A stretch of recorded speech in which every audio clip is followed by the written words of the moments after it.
Boa tarde, boa tarde. Olha, a mentira é uma depravação. E depravação significa, entre outras coisas, falta de rigidez moral, de decoro.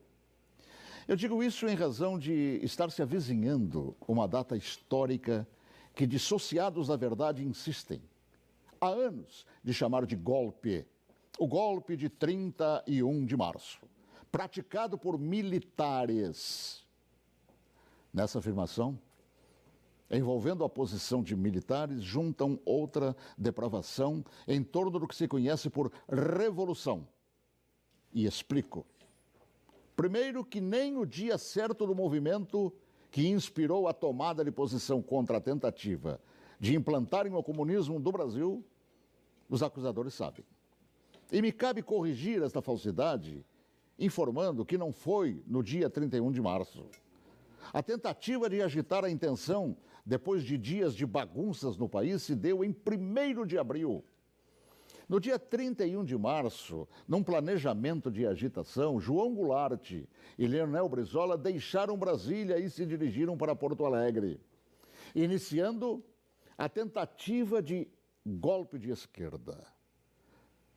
No dia seguinte, 1º de abril, agitação que deram o nome de Campanha da Legalidade, segundo o movimento de resistência que os incipientes de hoje não sabem, ou se sabem, mentem. E teve como líderes não os militares. Não os militares, que ao longo dos anos são atingidos por espetadas de baixaria.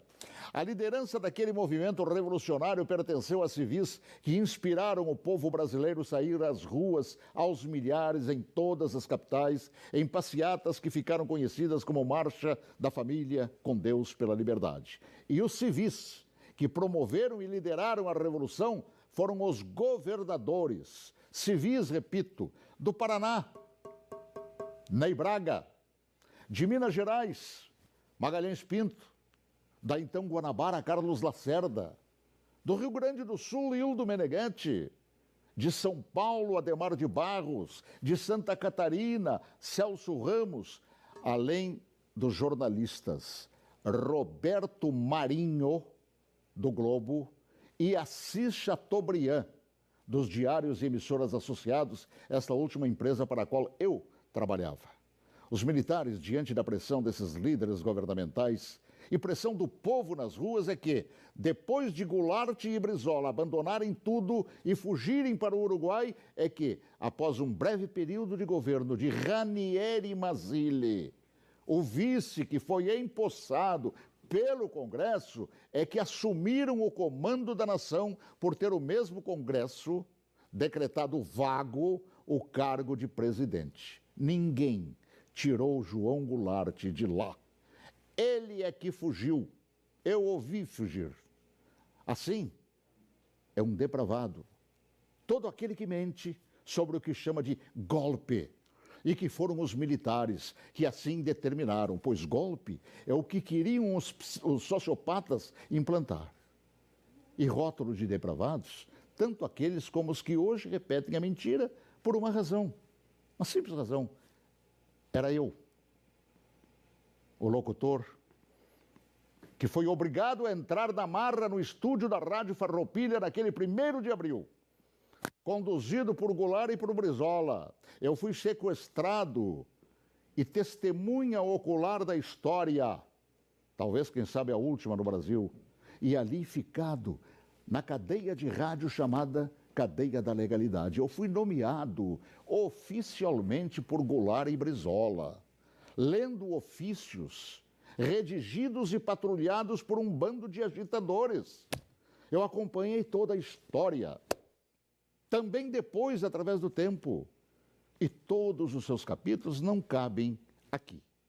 Mas digo mais, todos os jornais brasileiros apoiaram os governadores civis, líderes daquele movimento, assim como apoiaram os militares depois que assumiram para botar ordem no país. Todos os grandes jornais brasileiros, com exceção do chamado Última Hora.